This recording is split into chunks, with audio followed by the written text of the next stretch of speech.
Hello and welcome, everyone. This is another edition of the Daily Night. I am Brian Smith, your host, and I am also the publisher at Inside the Nights on Fan Nation, powered by Sports Illustrated. Today is about the upset, the unpredictable nature of college football. It happened this past weekend. Almost saw Kansas beat Oklahoma, but we did see one of the wildest games in the history of college football. Illinois upsetting Penn State in a weird game, went 9 overtimes. The new rule in the NCAA, starting with period number 3 of overtime, you just have a 2-point conversion, you go back and forth. Less attrition on the players, good rule.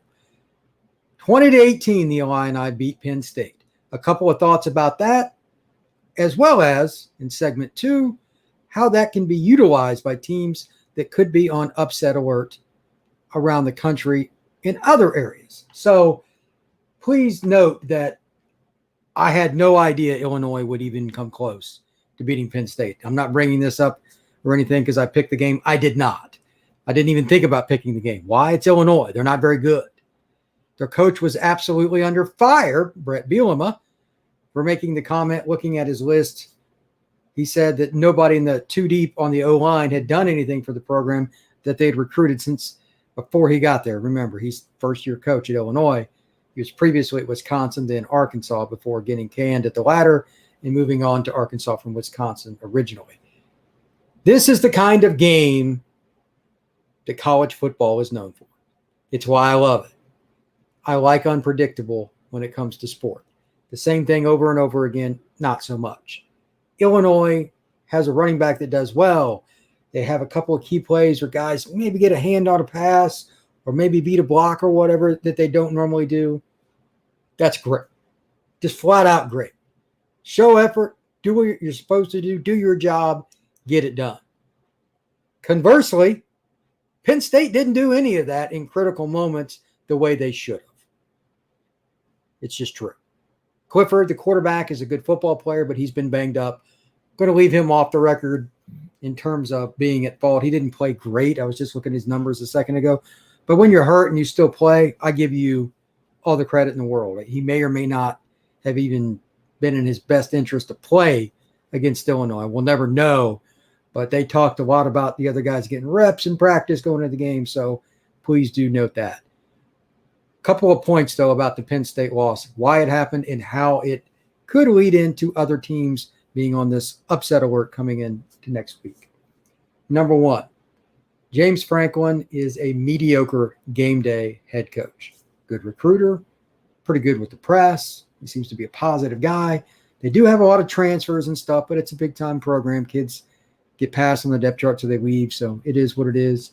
But most importantly, he always has at least one clunker every year as a coach on game day. They scored 18 points, even with Clifford, against an Illinois team in 9 overtimes. Illinois' defense is not that good. He is not a good head coach. Teams like this that have a lot of talent, their fan bases go bonkers. I haven't even checked the Penn State message boards because I want my day to be positive, and those fans are very opinionated anyway. If you want some entertainment, go check out any Penn State board you want. Doesn't matter which one. It will be negative. It will be on fire. It will be entertaining.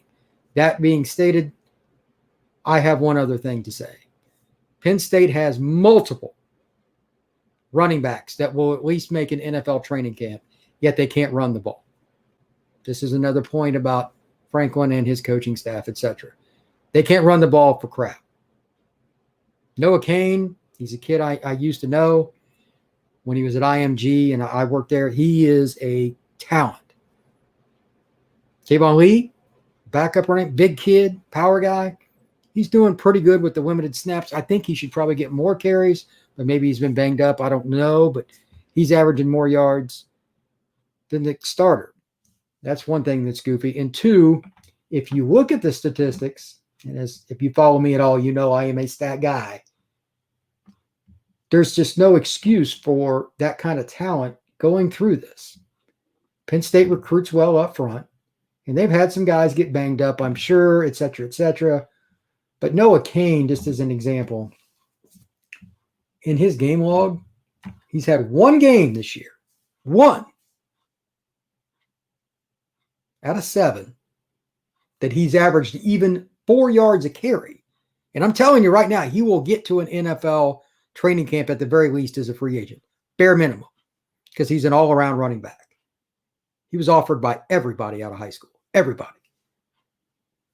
6 yards a carry against Wisconsin. He had 8 carries for 48. He popped a run or something because Wisconsin literally has the number 1 rush defense in the country. Number 1 right now. It's the only defense that has better rushing statistics than Georgia, who's got the best overall defense in the country and number 2 in rushing. But his other games are 3.45, 2.37, 2, 2.09, 1.88. Really? And 3.91. That was the last one, was against the Illini. 11 carries for 43 yards. Not bad, but they cannot consistently run the ball. That's coaching. It's not talent at Penn State. Not at that spot. They've got some guys. They're not the same level as Georgia, I'll give you that, but they're still pretty good. Franklin is that guy that just doesn't have to kind of keep his job, get you to think they're headed in the right direction, and then he'll lay a clunker. The Illinois game is ridiculous. And it's why teams need to be very careful. When you hire a guy, you got to be careful of what you expect based on recruiting. Just because they can recruit does not mean they can do anything on game day. With that, before I go to segment 2, kind of a 2-part question.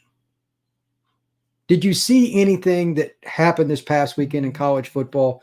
Did you see anything like that happening? Even though Alabama ended up beating Tennessee bad, they were struggling for a while. Even though Kansas lost to Oklahoma, they were up 10-0. Some of these teams are getting bored, and they're not listening to their coaches, which this happens every year. So did you see any of it kind of coming? Because if one bad bounce happens for Oklahoma, or that call that should have went against them did, etc., maybe Oklahoma doesn't even beat Kansas, and they were favored by like 39 or something. It was ridiculous. Kansas is terrible. Second part of the question, does this past weekend help teams that are pretty good and they're favored this coming weekend, but then they say, oh, wow, Penn State just lost to the Illini? We better be careful here. My guess is most kids they don't pay attention to anything but what's right down the middle of their lane. That's why college coaches have hair like I do. None of it. Drives them crazy. 18 to 22-year-olds, trying to keep their attention for more than 2 seconds is about like hitting your head on concrete and expecting a good result at some point. It's not going to happen. With that, that's still their job. They're making millions of dollars. Figure it out. So here are a few things to think about.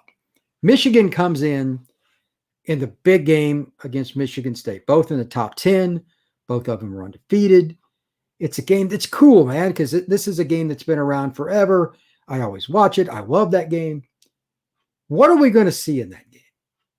Michigan's run defense, the run offense, everything about the running game, the line of scrimmage says go blue. They're gonna get it done.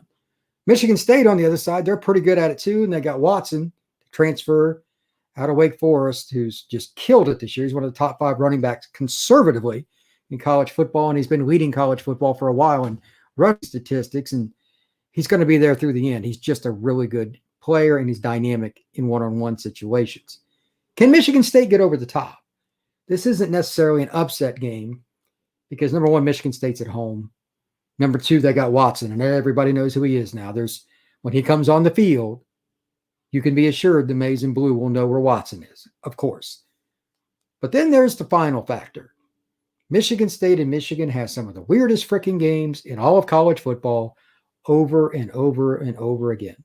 The block punt a few years ago, was it 5-6 years ago, 2015 maybe? What in the world was that? These are the kinds of things that happen in the Michigan State game. Who, what, when, where, why, how? I have none of those answers. With that, I think Michigan's a little bit better. Their run defense in particular impresses me. Aiden Hutchinson on the edge. Josh Ross, a linebacker. He's an all-around guy. He's got like 4.5 tackles for loss, a couple sacks, 6 quarterback pressures. Those guys make plays. But I think Michigan State's going to win, and I'm not saying it's on the same level as Illinois and Penn State. Please note that. But I am saying that I think they will win. It's a mojo kind of year where things are just to the wind.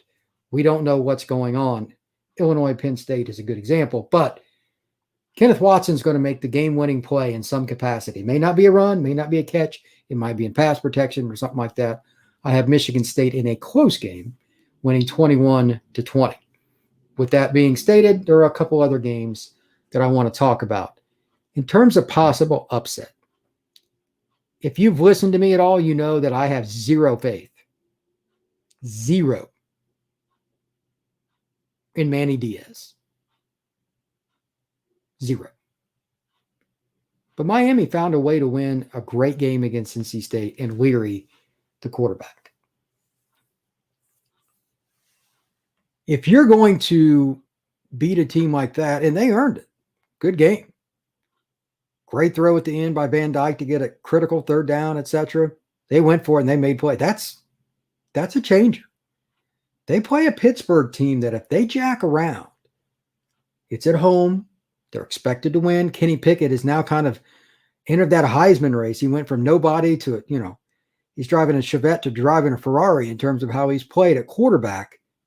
He just smoked Clemson, 302 yards, 2 touchdowns. I mean, he is legit, big arm, big kid, the whole 9 yards, and he can move. If they jack around, that is my upset pick if they don't come in mental. I'm not going to pick Miami to win because I just don't trust them. But they seem to have a game every year. You go, where has that been? Where in the world has that been? Miami at Pittsburgh. That game is on my circled like 3 times on my schedule. There's no way in the world I'd feel comfortable if I was a gambler, and I'm not. But if I was, I wouldn't touch that game. I don't care what the spread is. I don't care what the weather is. I don't care about any tendencies, trends between those two teams. Manny Diaz is on the hot seat amongst hot seats, but he got that win against a quality team in NC State. Can they carry that momentum over and play against the Panthers at a high level? Because Kenny Pickett can spin it. He just threw for 300 yards against Clemson, arguably the nation's second best overall defense next to Georgia. You could at least make that argument. If you can throw for 302 and 2 touchdowns against them, you are good. And their defense is pretty good too. They got a top 30 defense. Can Miami find a way to do it? The Van Dyke kid's good. He's been playing well. So hopefully for Miami's sake in college football, they're competitive at least. It's good when Miami's competitive. But that game I have circled along with the Michigan State game, although that one's a smaller one. I just really wanted to preview it because that's a great rivalry. The last game I want to talk about is in a different manner. It's Georgia and Florida. Not for a second do I think Florida's going to win that game. Not one. Dan Mullen can really coach offense, but his quarterback is about as turnover prone as it's likely to rain in Florida in the middle of the afternoon in July. Emory Jones makes great plays, then he turns around and makes a boneheaded play. Anthony Richardson, the guy that's kind of coming along, same thing, and he's even more explosive, more powerful as a thrower, and as a runner, he's a tank. He's 230 pounds. I was recently standing next to him at a high school game in Gainesville, and I was like, holy cow. I could see why he's running for so many yards. He is a big boy. But that team, defensively, those two guys don't even play on the defense, and they stink at stopping the run, and it's all schematically. It is not a physical skill problem. The only chance they have to really win is if Georgia commits 2 or 3 turnovers. But again, this is a weird year. Weird. Emory Jones would have to be a big goose egg in turnovers, and Georgia's got to have a muff punt, a ball bounce off a kick returner. They squib it, bounce off a guy. It's something funky. They need a freebie, and preferably early. Then you can do things. Now remember, the one thing Dan can do is coach quarterbacks, and that means more than just pass. If they figure out something schematically against Georgia, and he knows the 3-4 about as well as anybody because he plays against them every year, and that defense usually gives everybody fits, but he played Alabama already. He ran all over Alabama, especially in that second half. Can they do that again? But more importantly, can they do it in one key aspect, in the red zone? When they get there, they got to punch it. I'm not saying they're not good at it anyway, but Georgia, especially with Jordan Davis, the big, I'm going to guess 360 to 380, nose guard in the middle, they list him at 340. I'm not buying that for 1 second. Not one. If they can get down there, can they score? If they get in a score early in the game like that, where they run between the tackles for a touchdown mentally, that could be something for an upset alert. Stranger things have happened. It's a rivalry game. They hate each other. I mean, Florida, Georgia is a very ugly rivalry. Maybe there could be something. It's possible. Certainly not out of the question. Speaking of rivalries that are kind of unique, and Ward only knows what's going to happen, just for fun, and I haven't looked into this game, but just something to watch this weekend if you get a chance. The SEC always has kind of that random middle-of-the-pack game. This one's a little above that. Ole Miss goes to Auburn. Which quarterback shows up for Auburn? Is it Bo Nix, the good quarterback, the bad quarterback, or is he mixed again? And then, of course, you have Matt Corral for Ole Miss. But he has to bring the defensive guys with him. Just going to throw that out there. I haven't really looked into it yet. I mean, to otherwise prove it, I think Auburn will lose because I think they'll get outscored. But that game has a lot of possible weird things because Lane Kiffin and Coach Harsin, that's going to be interesting. First-year head coach against Kiffin, and that should be a fun game. So before I leave, just so you know, got a few more things coming up on Inside the Nights. Got game preview coming up tomorrow. Prediction, UCF at Temple. It should be a victory for UCF, barring some injury news I get last second. Lord only knows they've had enough of that this year. Glad that Ricky Barber was back this past week. Also very interested to see what happens in recruiting the next week or so. Should be quite a bit more information starting to come out. Visit dates, just random stuff. I'm not saying I know somebody specific, just random stuff constantly coming out. And then finally, if they can get a little momentum on the passing side of things offensively, UCF that is, that'll be good for them because they desperately need it after not even throwing for 200 yards. I don't even know how long. So everybody have a safe day. Thank you very much, and go Knights. Talk to you soon.